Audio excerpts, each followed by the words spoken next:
தன் வயிற பட்டினி போட்டு என் உயிர வளர்த்தவளே, தன்னந்தனியாயிருந்து என்ன கரை சேர்த்தவளே, நோயாலே நான் படுத்தா நோம்பிருக்கும் ஆத்தா,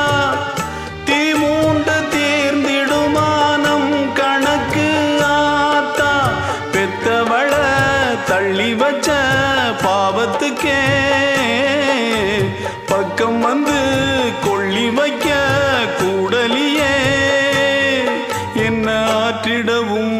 தேற்றிடவும் அன்னை போல யாரு, என் தாயன் கோயில காக்க மறந்திட்ட பாவியடி கிளியே, என் வாயும் வயிறையும் போற்றி வளர்த்திட்ட பாவியடி கிளியே, என்ன தொட்டாலும் பார்த்தாலும் தோஷமடி கிளி.